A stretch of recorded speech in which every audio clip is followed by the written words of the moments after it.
नमस्कार, स्वागत है आपका क्राइम टीवी स्टोरी चैनल पर। अगर आप अच्छी और नई कहानियां पढ़ने के शौकीन हैं, तो आप बिल्कुल सही जगह आए हैं। यहाँ आपको मिलेगी ऐसी कहानियां जो आपके दिल को छू लेंगी। तो आप यहाँ आते रहिए और हमारा उत्साह इसी तरह से बढ़ाते रहिए। और हमारे YouTube चैनल को लाइक एंड सब्सक्राइब जरूर कर लेना। एक बार फिर दिल से धन्यवाद। तो आज की कहानी को शुरू करते हैं। धरती की सबसे सुंदर रानी जिसे किसी ने नहीं देखा। एक राज्य की राजकुमारी चित्रा की सुंदरता के चर्चे कई राज्य दूर गांव में थे। चित्रा की सुंदरता की सब कल्पना मात्र करते थे, क्योंकि आज तक उस रानी को किसी ने देखा ही नहीं था। रानी के पिता नहीं रहे, न ही उनकी माताजी है। पिता की मृत्यु के बाद वो ही अपने राज्य को संभाल रही थी। वो रोज एक सभा लगाती थी और उस सभा में सिर्फ उसे देखने के लिए दूर दराज के गांव से कई लोग आते थे। कई राजकुमार और राजा भी चित्रा को देखने आते थे। रानी की सभा रोज एक खुले मैदान में लगती थी। राजा और राजकुमार न सिर्फ उसे देखने आते थे, बल्कि उसके लिए कई राजा में युद्ध भी हो गया। भरी सभा में रानी एक बड़े पर्दे के पीछे बैठी रहती थी। भी कभी जब सभा को संबोधित करने के लिए बोलती थी, तब उसकी आवाज पर ही ना जाने कितने श्रोता मोहित हो जाते। रानी बहुत चतुर थी, अपने राज्य पर आक्रमण ना हो जाए और कोई उसे पाने के लिए सभा में ही उसे उठा ना ले जाए, इसलिए रानी ने पहली ही सभा में यह घोषणा करवा दी थी कि वो अपने शयन कक्ष में ही बिना पर्दे के रहती है। उसके शयन कक्ष में अगर कोई अकेला आकर रानी को देख लेगा तो वो रानी उसी से विवाह कर लेंगी। अगर ऐसा ना करके वो सेना लेकर हमें जितने आया तो समझा जाएगा कि वो कायर है। रानी की चतुराई के कारण कोई भी उसके राज्य पर हमला नहीं करता था। रानी का शयन कक्ष किसी मधुमक्खी के छत्ते से कम नहीं था। कोई भी रानी तक अभी तक पहुंच ही नहीं पाया था। हर रात कई राजकुमार और साधारण व्यक्ति कोशिश किया करते थे, लेकिन अगले दिन उनकी देह में प्राण नहीं बचते थे। कोई भी रानी के शयन कक्ष तक जाने वाले चक्रव्यूह को भेद नहीं पाया था। और महल में रानी का कक्ष कहाँ है, किसी को आज तक पता भी नहीं चला था। रानी के सैकड़ों पहरेदारों की नजर से कोई भी नहीं बच पाया था। बस रानी की सुंदरता सबकी कल्पना में ही थी। रानी के लिए ना जाने कितनों ने अपने प्राण गंवा दिए, लेकिन कोई भी रानी की सुंदरता को देख नहीं पाया। उसी राज्य में एक युवक था जिसका नाम था सरस। युवक बड़ा ही साधारण था, लेकिन बुद्धिमान था। उसे इस तरह एक स्त्री के लिए लोगों का मरना बड़ा दुखी करता था। वो कई को समझाता भी था कि दिन रातें अनदेखी रानी की इतनी चर्चा करना बेकार है, लेकिन शायद ही वो किसी को समझा पाया हो। एक सुबह उसके गाँव का एक नवयुवक रानी को देखने की चेष्टा में अपने प्राण गंवा बैठा। वो युवक सरस का मित्र भी था। उस दिन वो रोया भी और मन में बस एक ही विचार कर रहा था कि इसका अंत कब और कैसे होगा। फिर उस युवक ने पूरी रात्रि विचार किया। सुबह वो रानी की सभा के बाद पहरेदार के प्रमुख से मिला और कहा कि वो भी रानी की सेवा में सेना में शामिल होना चाहता है। उस प्रमुख ने उससे कहा कि यह तुम्हारे बस का काम नहीं है तुम्हें देख ही में जान गया कि तुम युद्ध के लिए नहीं बने हो। सरस बोला कि वो उसे किसी भी काम के लिए रख लीजिए। सरस बोला कि वो अच्छा भोजन बना सकता है और पहरेदार को रात्रि में अन्न पानी तो चाहिए ही होता है, वो जी जान से सेवा करेगा। इस तरह की बातें करके वो सेना के लिए भोजन पानी का प्रबंध करने वाले समूह में आ गया। करीब 6 माह तक वो मन लगाकर सेवा करता रहा। इस दौरान रानी को देखने की चाह लिए युवक भी आते रहे और अपने प्राण गंवाते रहे। फिर एक रात्रि लगभग 2 बजे उसने रसोई घर में खीर बनाई और सभी पहरेदारों को खीर वितरित की। कई ने मना किया कि उन्हें सचेत रहना, लेकिन उसने कहा कि आज कोई नहीं आने वाला है क्योंकि रात चांदनी है और कोई मूर्ख ही आ जाएगा। भी पहरेदार को उसने खीर खिला दी। खीर खाने के कुछ समय बाद सभी मूर्छित हो गिर पड़े। सरस ने खीर में बेहोशी की दवा मिला दी थी। सरस अब रानी का कक्ष ढूंढने लगा। 6 माह से वो यहाँ है, लेकिन इतना सख्त पहरा और पाबंदी है कि उसे भी पता नहीं है कि रानी किस कक्ष में सोती है। कुछ समय बीत जाने के बाद सरस को अब चिंता होने लगी, क्योंकि नशे की दवा का असर कभी भी समाप्त हो सकता था। फिर उसे एक चौक में नीचे तलघर में जाने का रास्ता दिखाई दिया। वो जैसे ही उस रास्ते पर गया, वहाँ कक्ष के बाहर ही 2 पहरेदार और थे जिसका उसे पता ही नहीं था। वो छुप गया और विचार करने लगा। फिर उसने दीवार पर अपना सर दे मारा और उन पहरेदार की तरफ लड़खड़ता हुआ गया। उसके सर से खून निकलता देख पहरेदार को लगा कि इस बार उन्हें भी शायद जगह छोड़ ऊपर जाकर लड़ना होगा, इसलिए दोनों अपना द्वार छोड़ लड़ने के लिए ऊपर भागे। उनके जाते ही सरस खड़ा हुआ द्वार सामने था और रानी भीतर कक्ष में थी। एक बार के लिए तो उसकी धड़कनें भी तेज हो गई, जिसे किसी ने नहीं देखा है उसे वो आज देखने जा रहा है। उसने द्वार खोलने के लिए द्वार पर हाथ लगाया और धक्का मारा, लेकिन वो द्वार नहीं खुला। द्वार पर नीचे एक बड़ा ताला उसे दिखाई ही नहीं दिया। उसने सोचा कि अब उसकी जान गई, क्योंकि कुछ समय में पहरेदार होश में आए जाएंगे और वो पकड़ा जाएगा। उसने कैसे सोच लिया कि जिस रानी के लिए इतने पहरेदार लगे उसके द्वार पर कोई ताला नहीं होगा, लेकिन फिर उसकी आंखें चमक उठी, क्योंकि पहरेदार की चाबी उनके भागते वक्त वही गिर गई थी। अब उसने बिल्कुल भी देर नहीं की और चाबी लेकर द्वार खोल दिया। कक्ष के भीतर आकर उसने द्वार जल्दी से बंद किया और फिर ताला लगा लिया। अब उसने पहले एक गहरी सांस ली, फिर आंखें खोली तो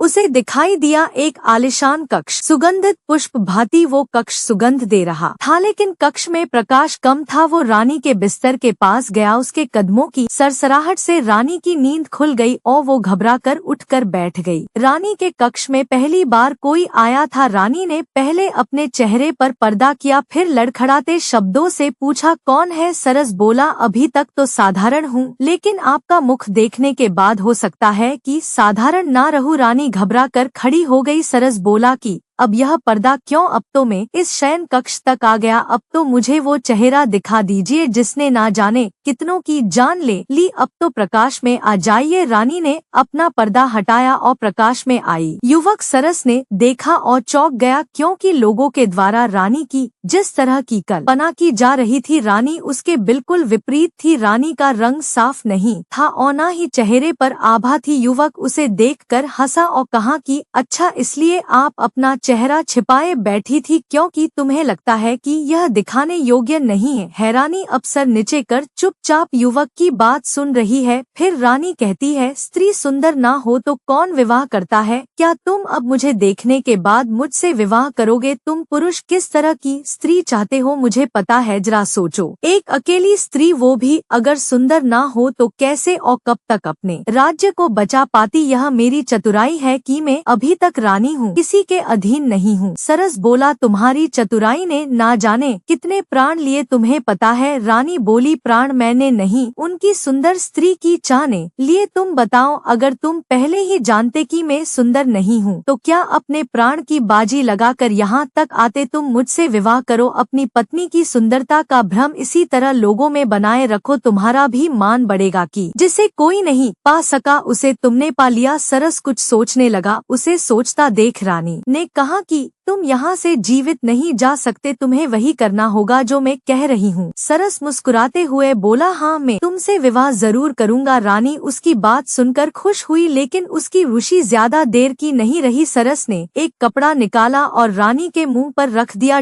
रानी बेहोश हो गई। सरस रानी को उठाकर महल के गुप्त द्वार से होता हुआ पास ही की अपने घर ले गया और वहाँ ले जाकर उसे बांध दिया। सरस जल्दी से फिर अपने घर से राजमहल में आया। कुछ पहरेदारों को होश आ गया था, वो भी उनसे बचता हुआ लड़खड़ता हुआ उनके पास गया। उसने ऐसा दिखाया कि यह एक बहुत बड़ी योजना थी। खीर में किसी ने कुछ मिला दिया था जिससे हम सभी बेसुध होकर गिर पड़े। राजमहल के मंत्रीगण रानी के कक्ष में पहुँचे। रानी वहाँ नहीं थी, रानी को कोई ले गया था। उन्होंने सुबह राज्य में घोषणा करवा दी कि रानी को जो भी ले गया है हम उसे अपना राजा मानते हैं, रानी को लेकर वापस महल में आ जाए। सरस अब राजमहल से जब अपने घर वापस गया तो उसमें रानी को खोला और उसे भोजन दिया। रानी ने कहा कि तुम अब जीवित नहीं रहोगे, तुमने मुझे यहाँ बंधक बनाया है। सरस ने कहा कि अब तुम मेरी पत्नी हो, तुम्हें यही रहना होगा, मेरे साथ तुम्हारा यही प्रायश्चित है। रानी बोली कि वो अभी यहाँ से जा रही। सरस ने बोला, जाओ, लेकिन जल्दी वापस आना। रानी वहाँ से भागते हुए अपने महल की ओर गई। महल पर पहुँची तो द्वार पर ही सिपाहियों ने उसे रोक दिया। रानी बोली, मैं रानी हूँ, इस महल महल की। तुम्हारी महारानी सिपाही उसे देख सने लगे, बोले जा यहाँ से, अपनी शक्ल देख। उन्होंने द्वार पर से उसे हटा दिया। रानी को समझ आ गया था कि सरस ने चतुराई से उसके साथ यह खेल खेला है। रानी को किसी ने नहीं देखा है, इसलिए अब वो कुछ भी करे उसे कोई पहचानेगा नहीं। वो वापस सरस के पास लौट आई। सरस ने उसे कहा, आए गई, चलो अब कुछ खा लो। रानी वही रहने लगी और दिनचर्या के काम करने लगी। महल में अभी तक किसी को नहीं पता रानी कहाँ गई। मंत्री ने राज्य अपने हाथ में ले लिया। तो दोस्तों, यदि आपको कहानी अच्छी लगी तो वीडियो को लाइक करें और ऐसी ही हार्ट टचिंग स्टोरी वीडियो देखने के लिए हमारे YouTube चैनल को सब्सक्राइब जरूर करें। धन्यवाद।